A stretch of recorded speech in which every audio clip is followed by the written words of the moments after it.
Isso. São os 6 e pouco de aposentadoria, mais os 20 que a minha mulher recebia, que passou para 30, mas ela não recebeu nenhum de 30 porque morreu antes. Mais ou menos, então 26 mil, é isso? Não, pode dar 30 mil. 30 mil reais tem mais porque tem doação para meus filhos, tá? Porque eu não tenho... Não, mas o senhor, pessoalmente, eu quero saber isso. Eu poderia chegar a quanto? 50 mil? Tá, 50 mil reais mensais. Eu não sei, eu tô tentando chutar aqui, doutor. Tá, aproximadamente... Eu posso depois mandar por escrito, sabe, o que... Tá, é porque é importante, porque o juiz precisa fixar... O rendimento fixo que eu recebo todo mês é esse, são 6 e pouco da anistia, e era 20, agora passou para 30. 26 mil, então. Empresa Lewis que paga. Tá, 26 mil reais. Depois o advogado manda para o senhor aí Tá. o total do rendimento das doações. Tá bom. Estado civil viúvo, tá? 4 nenhum menor de idade. Tá. Grau de instrução do senhor. Grau de instrução. Um curso primário e um curso técnico. Tá. Curso primário e curso técnico.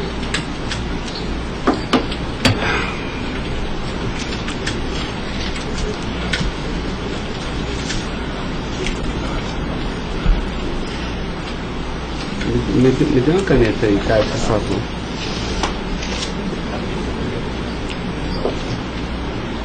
Pode gravar, Caio. Senhor Luiz Inácio, eu vou pedir então ao senhor para responder agora as perguntas no microfone, porque a partir desse momento a audiência vai ser gravada, tá?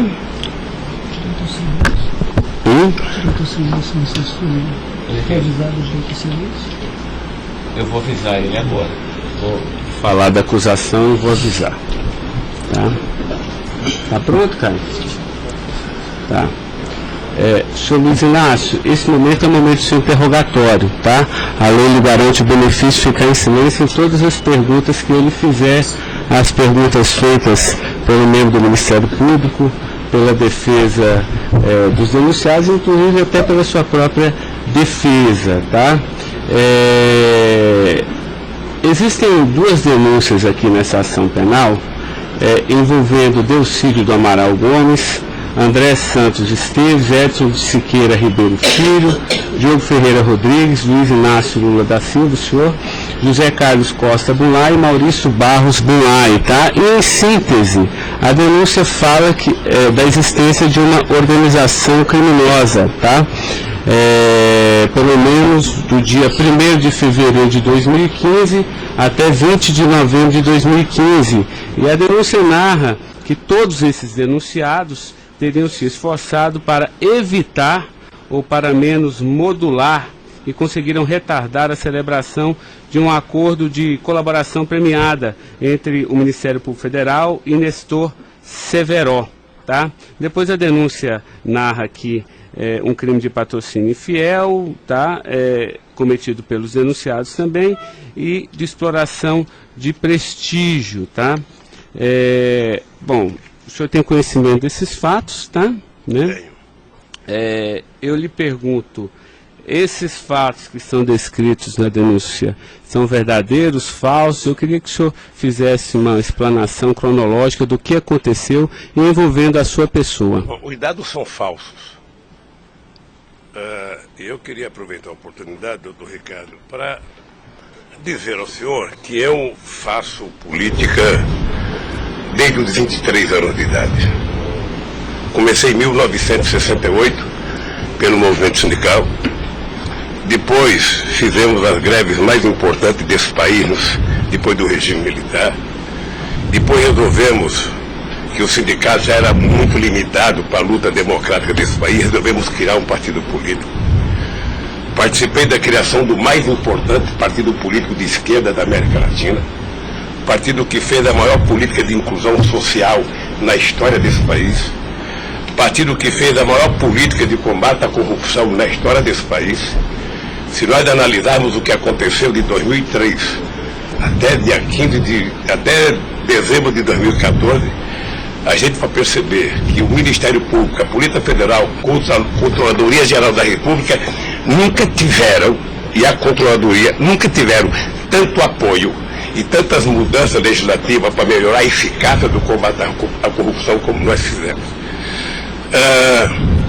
E há mais ou menos 3 anos, doutor, eu tenho sido vítima de eu diria quase que de um massacre. Ou seja, eu acho que todos aqui têm dimensão do que é um cidadão que foi presidente da República, que foi considerado o mais importante presidente da história desse país, que saiu com 87% de aprovação de bom e ordem, que fez com que o Brasil fosse respeitado no mundo inteiro e virasse protagonista internacional.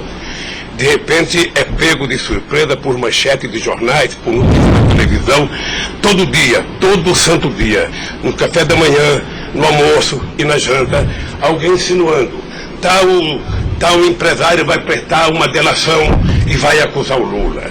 Tal deputado vai prestar uma delação e vai acusar o Lula. Agora vão prender fulano, agora vão pegar o Lula. Agora vão pegar fulano e vai prender o Lula. Prenderam o Odebrecht, vai delatar o Lula. Prenderam o Aoeste, vai delatar o Lula. Prenderam o Mulay, vai delatar o Lula. Prenderam o Delcídio, vai delatar o Lula. Prenderam o Papa, vai delatar o Lula. Eu esperando pacientemente. Por isso eu estou muito, muito orgulhoso e prazeroso de estar aqui para poder, na frente de um juiz imparcial, contar a versão desse fato. Primeiro, me ofende profundamente a insinuação de que o PT é uma organização criminosa. Me ofende profundamente. Porque é o mais importante partido criado nesse país, criado pelos trabalhadores, dirigido pelos trabalhadores, e que fez nesse país o que ninguém nunca fez. E combater a corrupção não é virtude, é uma obrigação moral e ética. E isso eu aprendi com uma mulher que nasceu e morreu analfabeta. Segundo, esse partido conseguiu fazer com que as instituições fossem fortalecidas. O Ministério Público tinha um apelido de engavetador. No meu governo, pela minha vocação sindical, eu fazia questão de fortalecer a corporação e indicar o representado pela instituição. A Polícia Federal, quantos processos eram engavetados, quantas pastas sumiram nesse país. No meu governo, a Polícia Federal tinha que fiscalizar, tinha que investigar, teve dinheiro para investimento em inteligência e os delegados sabem como é que eles foram valorizados. E eu dizia, só tem um jeito de ninguém ser pego nesse país, é ser honesto, é não fazer nada errado. Pois bem, a Controladoria Geral da República não existia. Era uma peça de ficção quando eu cheguei no governo. Eu coloquei primeiro o ministro Valdir Pires, ex-governador da Bahia, depois eu coloquei um juiz, o nosso amigo Jorge Age, que quem conhece sabe que não brinca em serviço. E ele sabe que a ordem que ele recebeu é o seguinte, olha, tem que controlar e tem que fazer com que as pessoas saibam que honestidade não é mérito, é obrigação. Pois bem, e agora eu estou nessa... Só sabe o que é levantar todo dia, sabe, achando que a imprensa está na porta de casa porque eu vou ser preso? Ah, porque não sei quem delatou Lula vai ser preso, porque não sei quem delatou Lula vai ser preso. E eu tenho dito, eu duvido, antes, durante e depois, os que estão presos e os que vão ser presos, que tenha um empresário ou um político que tenha coragem de dizer que um dia me deu R$10, ou que tenha coragem de dizer que um dia o Lula pediu 5 centavos para ele. Eu não faço isso porque sou melhor do que os outros, não. Eu faço isso porque quem chegou à presidência da República como eu cheguei, depois de perder 3 eleições, não tinha o direito de errar. Fiquei 8 anos no meu mandato, doutor, 8 anos, sem ir num jantar, sem ir num aniversário, sem ir num casamento, exatamente para não dar pretexto de aparecer aqueles que vão tomar uma champanhe e vêm pedir um favor. E vem tirar fotografia com o celular para depois explorar essa fotografia. Eu fico orgulhoso de estar prestando depoimento e chateado por uma ilação feita nesse processo contra mim pelo senador Delcídio. Portanto, eu queria lhe dizer que eu estou aqui para responder toda e qualquer pergunta. Se tem um brasileiro nesse momento que quer a verdade e deseja a verdade nesse país, sou eu. Portanto, estou à inteira disposição para responder tudo e a todos do jeito que vocês perguntarem. Tá, adentrando então na peça acusatória, Luiz Inácio, a denúncia narra aqui 7 fatos. Diz aqui que no dia 8/4/2015, o senhor reuniu-se com o Delcídio Amaral no Instituto Lula, em São Paulo, e o senhor teria exortado a Delcídio a adoção de medidas para a compra do silêncio de Nestor Severo, de forma a que este, o Nestor, não celebrasse o acordo de colaboração premiada com o Ministério Público Federal. Vamos por fatos, que eu acho que fica mais fácil, a gente faz o encadeamento temporal aqui da denúncia. Esse fato existiu, Delcídio foi lá, pediu para o senhor, o senhor teria pedido a ele para que ele intervisse e pudesse pelo menos ocultar fatos que pudesse relacionar o senhor José Carlos Bunlai, e ele diz mais, diz até que o senhor também teria pedido a ele, porque o senhor também teria envolvimento aqui com negócios escusos na Petrobras. Doutor, só tem um brasileiro que poderia ter medo de um depoimento do Severo, pela relação que tinha com ele, que é o Delcídio. Eu não tinha relação com o Severo. Portanto, eu não tive nenhuma preocupação com o depoimento de nenhum empresário, de nenhum diretor da Petrobras, porque não tem essa relação com eles. Portanto, o Delcídio contou uma inverdade nesse processo. Mas essa reunião existiu? Deve ter tido muitas reuniões com o Delcídio. Ele era senador da República, era líder do governo, nós conversamos muitas vezes em São Paulo e em Brasília. E com outros deputados. Lá no Instituto Lula. Várias vezes o Delcídio esteve lá. Várias vezes. Ok. Eu iria perguntar por fatos aqui, mas assim, pelo que o senhor está falando, senhor, ele teve lá, o senhor admite que conversou com ele, mas não houve essa conversa para adoção de medidas, o senhor teria pedido para ele, porque o senhor, José Carlos Bunlai é amigo do senhor. Doutor Ricardo, deixa eu dizer uma coisa.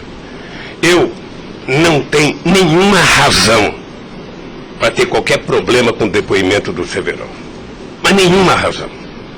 Não o conheço, não tive convivência com ele, portanto, o depoimento do Severo era um problema para o Delcídio e não para mim, que teve uma convivência com ele ainda no governo anterior, antes do meu governo, quando foi diretor de óleo e gás da Petrobras. Não foi comigo. Tá, não surgiu essa conversa, então. Não surgiu. Não se tocou. Se o senhor falar da Lava Jato? Doutor, da Lava Jato, hoje no Brasil, a gente fala no café, no almoço, na janta e ainda depois da novela. Mas não se só passa isso na televisão. Mas não se tocou no nome do Severo. Não tocou no nome. E muito menos no nome do Bunlai. Sabe, de que foi pedido coisa para o Bunlai. É um absurdo. É um absurdo. Eu não sei o que o Delcídio esperou fazer com isso. Certamente, depois de preso alguns dias, as pessoas começam a encontrar um jeito de sair da cadeia e resolve jogar a culpa em cima dos outros. Como é que o senhor reagiu quando ele foi preso? Eu tive uma reação que eu sei que ele não gostou, quando ele citou que o juiz da primeira corte, do Superior Tribunal, ele tinha conversado com ele. Eu disse, esse cara é um imbecil, sabe? Porque mas nem na morte você citaria se você teve ou não uma conversa com a Suprema Corte sobre um processo. Foi essa reação que eu tive e ele me parece que não gostou da minha reação. Eu fiquei sabendo pela boca de alguns advogados que ele ficou muito chateado porque eu disse que ele era um imbecil. Eu não quis ofendê-lo, apenas achei que a atitude foi equivocada. Tá, eu tenho mais alguns questionamentos, mas depois eu faço à medida que os temas forem agitados aqui pelas partes, tá? O Ministério Público tem perguntas, doutor? Bom dia. Acabei não vendo a sua chegada, mas não revelo. Em nenhuma dessas reuniões o Delcídio comentou sobre o receio que ele teria sobre as delações do Severo? Não, ele não comentou, mas era sabido por todo mundo que acompanha todo esse processo da relação histórica do Delcídio com o Severo. Tem até um livro publicado por uma jornalista da revista Veja que mostra claramente a relação do Delcídio com o Severo. Era muito antiga, sabe? No governo passado, no governo anterior ao meu, porque ele chegou, acho que até a ser ministro interino de Minas e Energia. O senhor acredita que a referência ao seu nome tenha sido útil para o Delcídio conseguir a delação premiada? Olha, por tudo que eu vejo todo dia na imprensa, eu acho que tem alguém instigando a falar meu nome. Eu fico sabendo de notícia, não sei se é verdade, nos blogs, nos colunistas, de que todo dia alguém vai para cá depoimento e fala o nome do Lula, cita o nome do Lula, cita o nome do Lula. Eu canso de ouvir isso todo santo dia, sabe? É bem possível que eu vi uma entrevista dele na Globo News que parecia que tinha recebido o prêmio Nobel da delação, a disfarçatez, sabe? Como ele estava se desenvolvendo, eu fui no Roda Viva. Ou seja, depois que fazem a bobagem que fez, se é que fez, ele teria que jogar nas costas de alguém. Primeiro, sabe, a minha relação com o Delcídio era uma relação institucional. E ele sabe disso. Voltando um pouco, o senhor poderia explicar a sua relação com o Bunlai? Veja, eu conheci o Bunlai na campanha de 2000.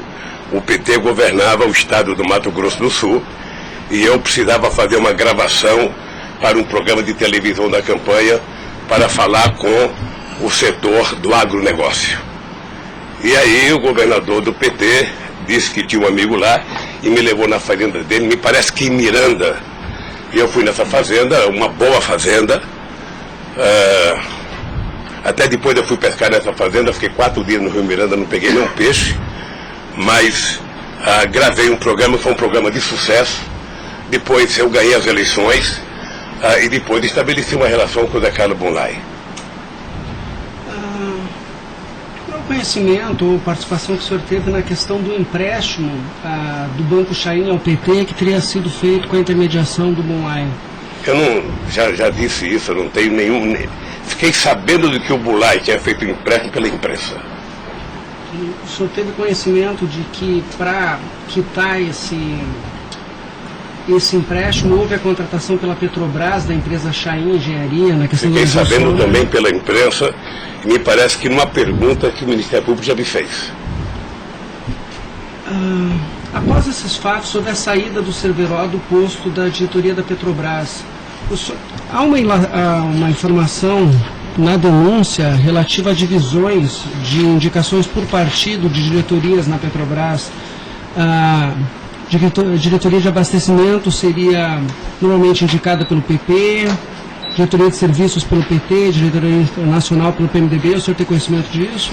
Veja, deixa, doutor Ivan, dizer uma coisa que me parece que está virando costumeiro isso no depoimento, que é a falta de compreensão do que significa um governo de coalizão em qualquer parte do mundo.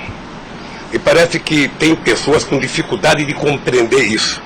Aliás, no depoimento do presidente Fernando Henrique Cardoso, ele foi muito bem ao explicar o que é um governo de coalizão. Quando você ganha uma eleição no regime presidencialista de coalizão, você tem que montar o governo. Você precisa construir uma maioria no Congresso Nacional para você poder montar o governo. E você não monta a maioria com quem você quer. Porque se você pudesse, você pegaria só suplente que não foi eleito. Mas como o suplente não vota, você tem que fazer o acordo com quem é eleito, com quem tem mandato. E obviamente que você pode fazer um acordo programático, e nesse acordo programático você pode fazer um acordo de participação no governo. Então os partidos que compõem a base do governo participam do governo, indicam ministros, indicam cargos. Todas as pessoas indicadas são pessoas com mais de 30 anos da Petrobras. Eu já disse no depoimento, sabe, que vocês vão ter que ouvir muita gente, o Conselho Fiscal da Petrobras, o Conselho de Administração da Petrobras, sabe, para saber se havia denúncia de corrupção, porque quando nós indicamos as pessoas e quando os partidos indicam, ou seja, se aparecer alguma denúncia de corrupção e aparecer no GSI, essa pessoa não é indicada. Porque qual é o critério? O partido tem um ministro, o partido tem uma bancada. Essa bancada conversa com o ministro. Se indicar um nome qualquer, esse nome vai para a Casa Civil, da Casa Civil passa para o GSI, que é o Gabinete Institucional, faz um levantamento, eu não sei aonde, sabe? E se não tiver nenhuma denúncia, essa pessoa é mandada para o Conselho de Administração e o Conselho de Administração indica. Não é o presidente da República que indica, é o Conselho de Administração. É assim que funciona em qualquer lugar do mundo. Mas, presidente, mas só uma questão relativa a isso. Existe um vídeo no YouTube em que o senhor está inaugurando uma plataforma que o senhor realmente fala que no seu governo a Petrobras se tornou mais transparente e que o senhor participava mais das decisões da Petrobras. É de uma plataforma em Angra dos Reis, isso foi em 2010. Então, Aí eu estou lhe perguntando para o senhor explicar. O senhor se lembra desse discurso? Eu sei que é muita coisa, mas eu estou até com um vídeo aqui e eu queria lhe perguntar isso. Senão a gente pode até passar. É que a empresa dizia que eu vivia fazendo assembleia. Eu fui o presidente que certamente mais visitei a Petrobras. Eu fui o presidente que decidi no governo com a Petrobras de que era importante que a gente recuperasse o poder de construção de plataforma da Petrobras para a gente não importar da Coreia ou da China, que era preciso criar uma indústria petrolífera forte no Brasil. Por isso é que nós aprovamos a Lei de Conteúdo Nacional. 65% de tudo que fosse construído de plataforma ozônica teria que ser feita no Brasil, para a gente ter uma política industrial, para a gente definir uma política de engenharia, de ciência e tecnologia, porque o Brasil é um país grande, o Brasil não pode ser um serviçal, o país não é uma republiqueta. Este país poderia produzir e atender toda a América Latina e atender toda a África que margeia o rio chamado Atlântico. Lamentavelmente. Não, mas a pergunta é o seguinte, é porque o senhor falou que realmente no seu governo se participava, o senhor participava mais das decisões. Eu não participava, deixa eu mais falar. das decisões. Se o senhor quiser, a gente pode até ter um vídeo, e eu trouxe aqui aí para o senhor explicar. E Delcy também havia falado isso, que depois do mensalão, o governo federal, a presidência da República, participava mais na Petrobras. Isso ele falou. Deixa eu lhe falar uma coisa, o papel do governo, o governo participa na Petrobras através do Conselho da Petrobras. O Conselho da Petrobras tem vários ministros, tinha ministra de Minas e Energia. Tá? Eu, durante todo o tempo da Petrobras, eu só participei de uma reunião de definição da política estratégica da Petrobras. A discussão de investimento para os próximos 20 anos. Se a gente ia recuperar a indústria naval, se a gente ia recuperar a indústria de sonda, de plataforma, se a gente ia discutir, sabe, exportar, se a gente ia fazer a lei de partilha, se a gente ia fazer com que o petróleo voltasse a ser do povo brasileiro, como nós conseguimos fazer. Nessas decisões estratégicas eu participei de uma reunião. Mas de cargo então não. De cargo não. Porque tem o Fernando Soares que fala que o senhor realmente definia também essas questões. Não definia cargo. Quando havia briga no PMDB, ou quem decidia, se não se decidir, era o senhor que realmente... Deixa eu dizer uma coisa para o senhor. O presidente não indica cargo na Petrobras. O presidente recomenda ao Conselho da Petrobras a indicação de tal pessoa indicada por tal partido político a partir da capacidade técnica das pessoas. É assim que funcionava no governo anterior, é assim que funcionava certamente no governo militar, é assim que deve funcionar hoje. É assim que deve funcionar hoje. Porque a Petrobras é uma empresa de engenharia muito poderosa e você não pode ficar colocando gente que não tem expertise para fazer determinadas coisas. Tá. Mas a expressão foi essa aqui, eu anotei. A gente sabe o que acontece lá dentro. O que o senhor quer rever o discurso? Eu não preciso rever, não. Tá. Assim, porque isso me chamou a atenção. A gente sabe, quer dizer, antigamente era uma caixa preta, foi esse o contexto. E agora a gente sabe o que acontece lá dentro. Quais foram os mecanismos que o senhor tomou, então, para que a Petrobras realmente ficasse mais transparente? Fazer com que o Conselho acompanhasse mais as decisões. Porque como a Petrobras é muito grande, entre uma decisão do Conselho da Petrobras, uma aprovação da diretoria e os acontecimentos nas engenharias da Petrobras, são milhares de pessoas que participam daquilo. É por isso que um dia um presidente chegou a falar que ele é uma caixa preta que ninguém sabe. Então vamos tentar saber, sabe? Fazendo com que as coisas funcionem mais democraticamente. Por exemplo, quando nós descobrimos o pré-sal, nós tivemos uma decisão estratégica do que fazer com o petróleo. O petróleo não é das empresas estrangeiras que vêm aqui comprar gás e óleo, não. O petróleo é nosso. Então eles vão ter que pagar para o governo. É por isso que nós aprovamos 75% do ROT para a educação.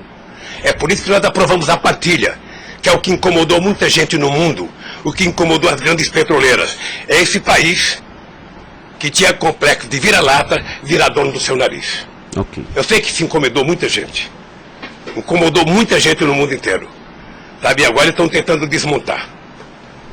Porque um país que não se respeita, um país que não tem soberania, um país que não tem empresas de porte extraordinário como a Petrobras e vende tudo, sabe, sinceramente, não é um país. Ok. Doutor Ivan, só porque o senhor tocou no tema, eu quis aproveitar, tá? Mas pode continuar, pode prosseguir. A pergunta é relativa à diretoria internacional, que ela foi ocupada pelo Cerveró e depois pelo Zelada. Ambos foram indicações do PMDB ou o Cerveró foi indicação do PT e o Zelada... Não, eu já tive a oportunidade de dizer isso. Isso foi indicação do PMDB.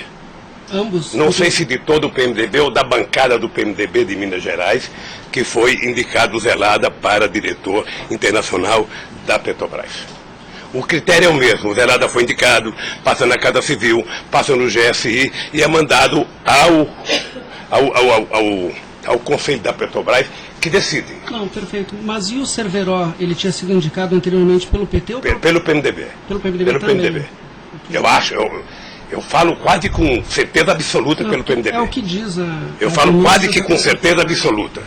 A pergunta é o seguinte, com a troca pelo Zelada, a saída do Cerveró da exitosa diretoria, ele acabou sendo indicado para a BR Distribuidora.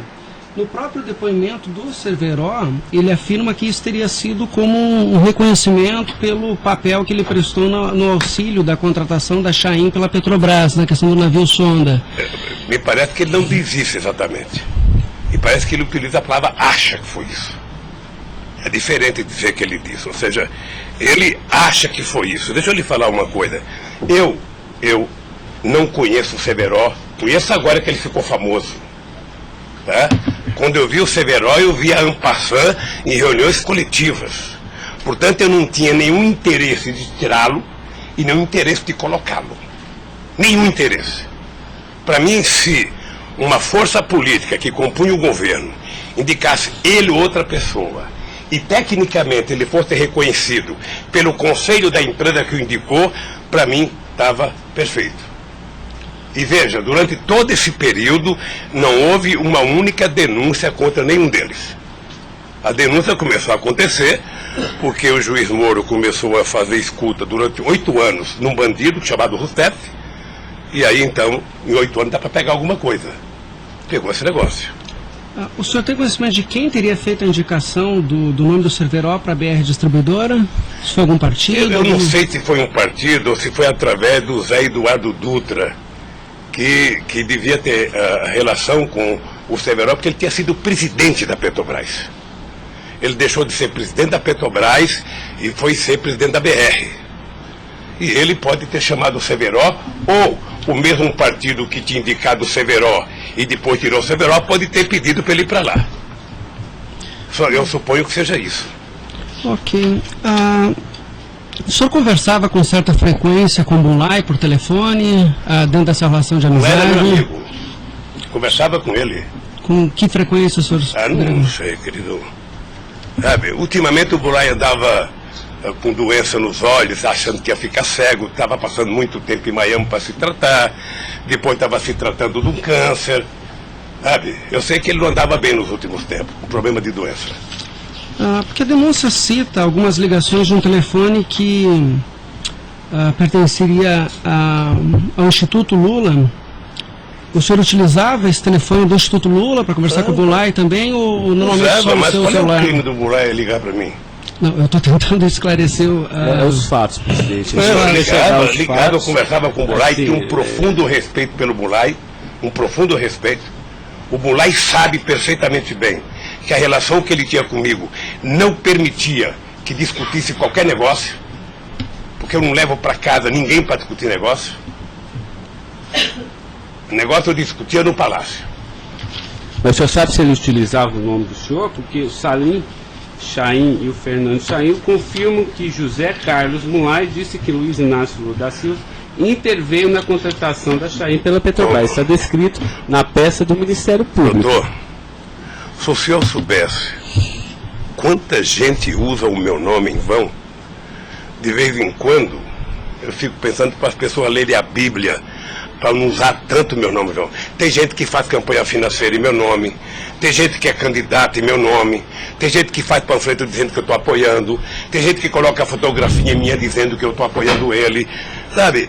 Não tem como fazer isso. Se alguém falou, sabe? Se alguém falou, somente o Zé Carlos Bunlai pode provar isso, ou o Chaí na frente dele.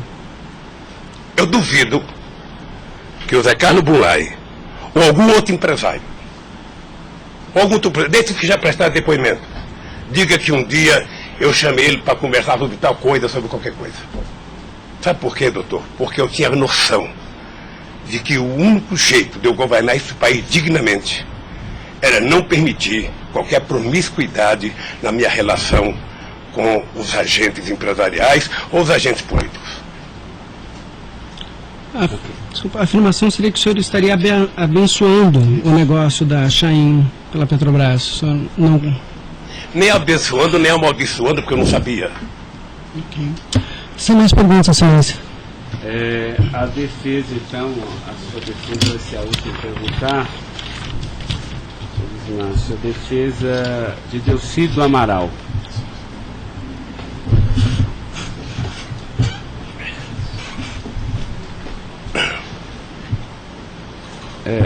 Doutor, alguém vai ter que sair para ele perguntar, tá? Da mesa para que...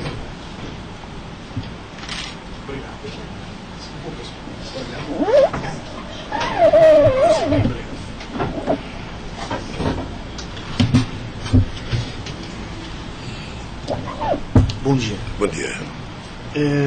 O senhor já mencionou que, de sua parte, não haveria nenhum receio na delação de Nestor Cerveró. A indagação que eu faço é se, da parte de Bunlai, seu amigo, se ele lhe confidenciou algum receio da delação do Cerveró. Nunca. Nunca. Nunca. Ele mencionou se conhecia o Cerveró. Quem, o Bunlai? O Bunlai. Não, nunca falou comigo do Cerveró. Nunca. Nunca falou comigo do Cerveró. Nem tampouco o senhor soube se ele... Quem falava comigo do Cerveró era o Delcídio. Uhum. Que era amigo do Cerveró. Amigo do filho do Cerveró. Perfeito. O senhor tem conhecimento se a delação do Nestor Cerveró foi utilizada como um dos fundamentos para a condenação do senhor Bunlai? Não tenho. Não tem conhecimento. Não tenho. Tá certo. Eram só essas as indagações. Excelência, muito obrigado. Obrigado, senhor ex-presidente. A defesa de André Esteves tem questionamentos?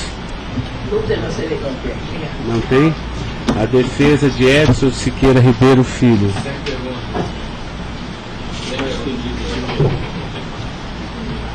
A defesa de Diogo Ferreira Rodrigues. A defesa de José Carlos Bunlai. Tem algumas perguntas. Pode fazer isso. Bom dia, presidente. Presidente, o senhor disse que a sua relação com o senador Delcídio era institucional. Mas o senhor sabe qual era a relação do senador Delcídio com o José Carlos Bunlai? Eles tinham alguma amizade? Eles tinham alguma proximidade? Veja, a impressão que eu tenho era que era muito pequena a relação dos dois. E parece que o José Carlos Bunlai não tinha muita relação com o Delcídio. E com a sua mulher, dona Marisa, qual era a relação do José Carlos Bunlai? Eles tinham amizade? A mesma que comigo. O aniversário da sua ex-mulher? Quando ela fazia aniversário? Ele ia no aniversário da minha mulher. Mas o dia do aniversário dela? Dia 7 de abril. O senhor sabe se ele fez alguma ligação para ela no aniversário dela? A ligação do dia 7, eu já fiquei sabendo da ligação do dia 7. Bem. É o mínimo que eu esperava dele, é que ele ligasse para ela para dar os parabéns. É só isso, obrigada. Tem alguma pergunta? Tá. A defesa de Maurício Bunlai. Sem questionamentos. A defesa de Luiz Inácio Lula da Silva. Sem perguntas, excelência. Tá, só mais uma questão, senhor Luiz Inácio. A denúncia sempre fala do Instituto Lula. Eu queria que o senhor falasse um pouquinho a finalidade do Instituto Lula.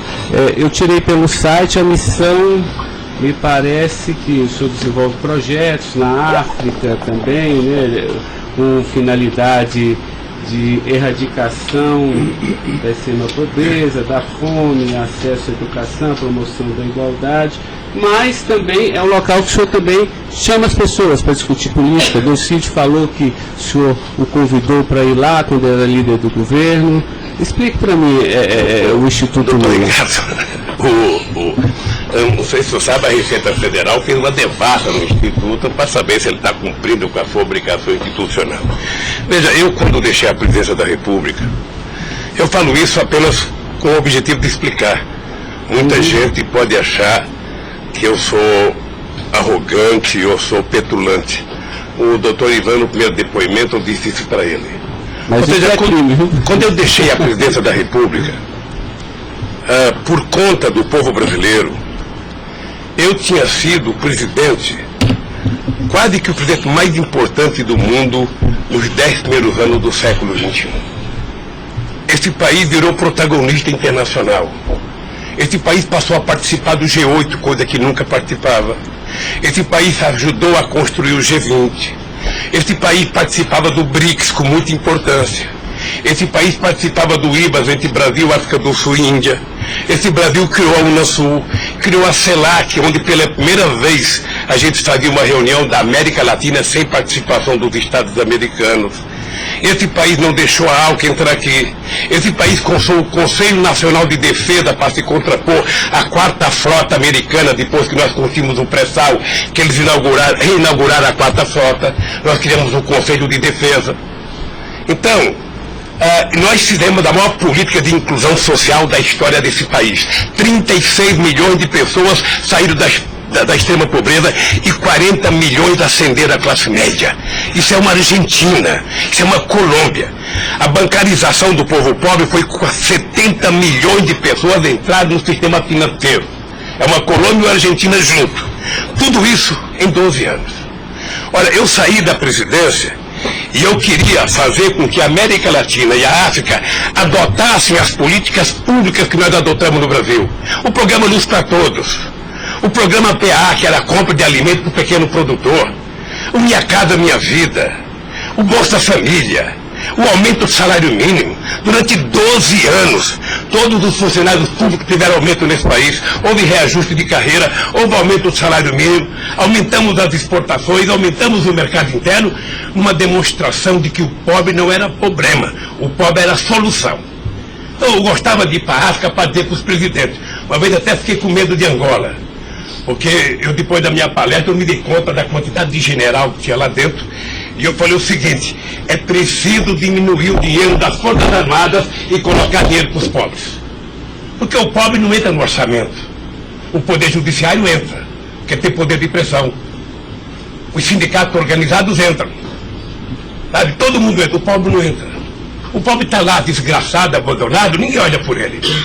Agora, coloque ele no orçamento. Deixa ele começar a ir no shopping. Deixa ele começar a comprar carne, comprar iogurte, comprar meia, comprar sapato. Nesse país ficava incomodado porque pobre comprava dentadura com o dinheiro que a gente dava do Bolsa Família. E eu queria ensinar isso, eu queria ensinar as pessoas a compreenderem que o pobre no Brasil e no mundo seria a solução se a gente desse a ele o mínimo necessário. Foi por isso que eu não quis criar uma ONG. Criei um instituto para poder viajar o mundo tentando mostrar o exemplo do que esse país fez em tão pouco tempo. Mas o que Delcídio, porque ele disse aqui que algumas vezes o senhor chamou ele lá. Em que ele se encaixa aí? É que eu não sabia, doutor. Porque assim, realmente eu entendi, a política está de acordo com o estatuto aqui do Instituto Lula, mas assim, por que o senhor chamou ele lá? Então, muitas vezes o presidente Lula, e de vez em quando eu ia como cortesia também. Deixa eu lhe falar, ele foi muitas vezes conversar comigo, ele era líder do governo, como outros senadores foram conversar comigo. Cada vez que o Delcídio ia no hospital, filho libanês, fazer um check-up, uma consulta, ele falava: presidente, eu estou aqui no Síria, posso passar aí? Passa, meu filho. Mas o senhor não tratava dessas questões do Instituto? Discutia desde Flamengo, a Vasco da Gama, Corinthians, Palmeiras, porque quando duas pessoas se encontram, conversa-se tudo. Sim. Mas não era política institucional do Instituto, isso que eu estou perguntando. Política institucional do Instituto, é que eu talvez tenha cometido erro, sabe, que eu deveria ter alugado uma sede do lado. E quando eu discuti esse instituto, ficava numa cadeira, quando eu discuti outra coisa, mudava para outra cadeira. Eu achei desnecessário. Eu achei que a civilização não exigiria essa burocracia toda, porque tem uma coisa de burocracia. Eu sou o mesmo ser humano, eu sou presidente de honra do PT, eu sou ex-presidente da República, eu era presidente de honra do Instituto, eu não decidi as coisas pelo Instituto. O Instituto tem uma diretoria, eu apenas estava lá, eu era a figurinha carimbada do Instituto. Era para ele fazer merchandising. Aqui o Lula. Vai conversar com o Bill Clinton, fala com o Lula. Vai conversar com o Tony Blair, fala com o Lula. Vai conversar com o Chirac, fala com o Lula. Vai conversar com o Angela Merkel, fala com o Lula. Sabe, eu tive o prazer, doutor Cláudio, de ser o ex-presidente da República, que em todas as viagens do mundo que eu fiz, depois de deixar a presidência, era recebido pelos presidentes. Esse era o status quo do Brasil. Hoje nós estamos numa situação em que o presidente não tem coragem na Bolívia. Então o país, que era um motivo de orgulho, virou um motivo da tristeza.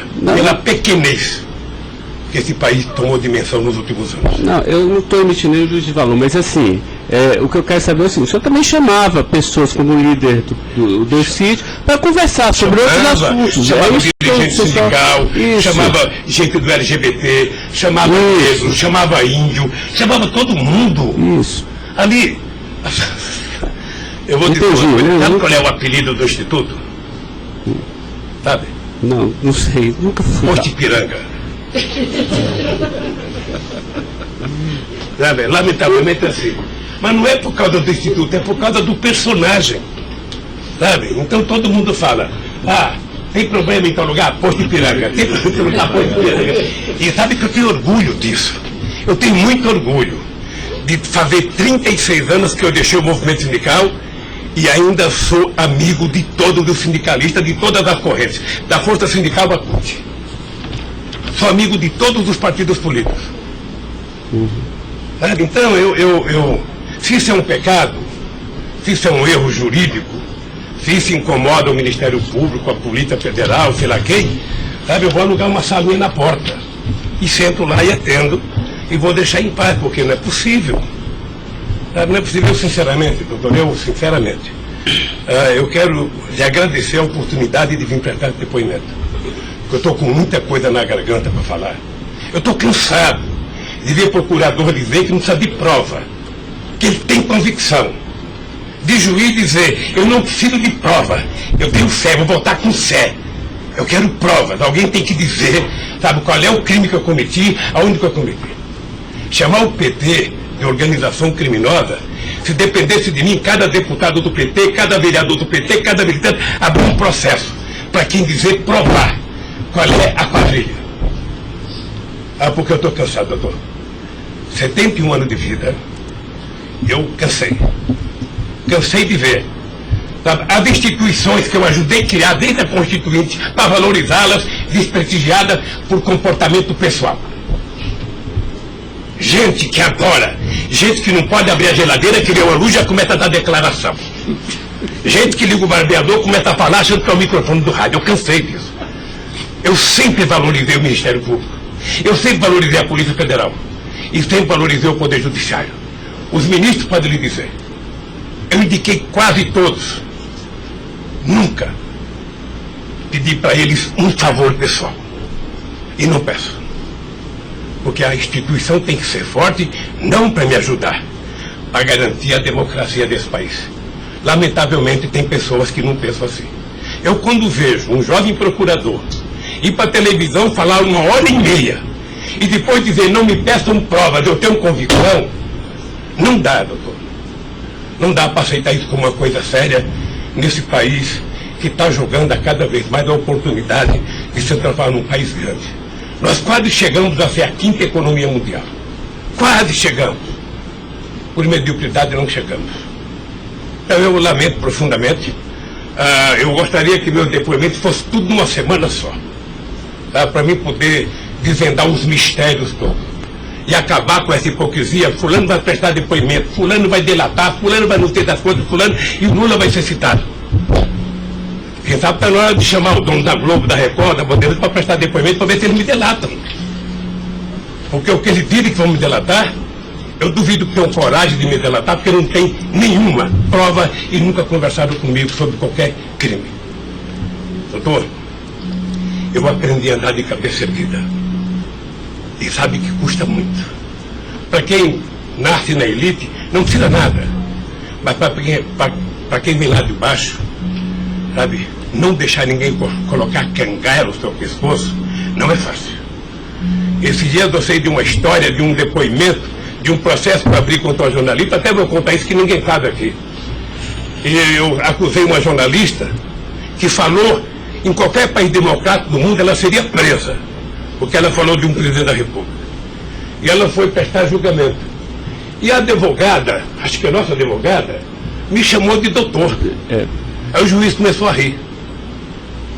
Ah, mas ele não é doutor? Ele não é doutor? Como é que você chama ele de doutor? Não, eu estou chamando ele de doutor porque ele tem vários diplomas de doutor honoris causa. O juiz deu uma gargalhada e pouco tempo depois inocentou a jornalista. Eu vou recorrer até a Suprema Corte.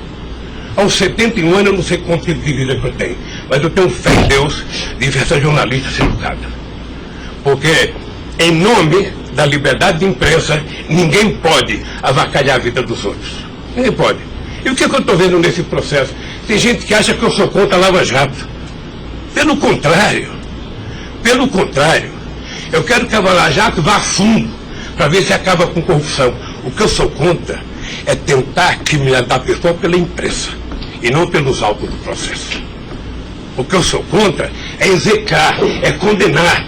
Eu conheço pessoas que, tivessem liberdade, seriam mortos na rua. Tal é.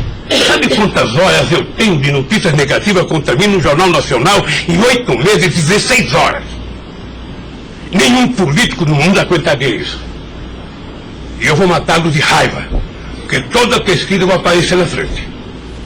Para eles saberem que nem sempre eles podem brincar com as pessoas.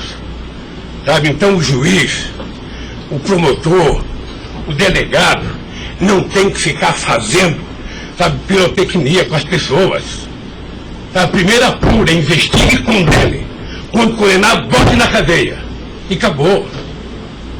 Sabe, não é tirando fotografia de criança, mostrando casa, mostrando não sei das quantas, inventando mentiras, inventando ilações.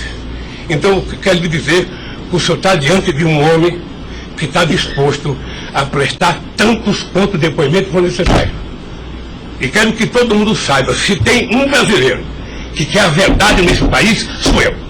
E não me venham com mentiras ou com ilações. Porque um cidadão que nasce no Nordeste e não morre de fome até os 5 anos de idade, não tem medo de cada feia. Eu quero defender a minha honra, que é o valor mais importante que eu tenho. Então eu quero lhe agradecer esse depoimento e a liberdade de poder dizer essas coisas que eu até agora não tinha falado, mas eu cansei, eu vou falar. Doutor Luiz Inácio, o momento é do senhor, tá? A sua defesa, o senhor tem todo o direito de falar. Só mais uma questão para a gente encerrar, acho que ninguém tem mais questionamentos. O presidente do Instituto Lula, na época, em 2015, era o doutor Paulo Camoto. Ele não participava de nenhuma reunião assim com o senhor, às vezes, ou participava, ou era bem informal, como o senhor disse? Eu sou um pouco relaxado, sabe? Porque Delcídio disse aqui que as reuniões eram somente ele e o senhor, que as coisas era só, não ficava ninguém na sala. É isso, o senhor confirma isso? Eu tenho pelo Delcídio, eu não vou levar muito a sério o que ele disse. Tá? Mas deixa eu falar, eu aqui, quando eu era presidente da República, eu brigava com a minha assessoria que achava que eu tinha que ter uma liturgia. A liturgia é importante, presidente. Você não pode andar no corredor abraçando as pessoas.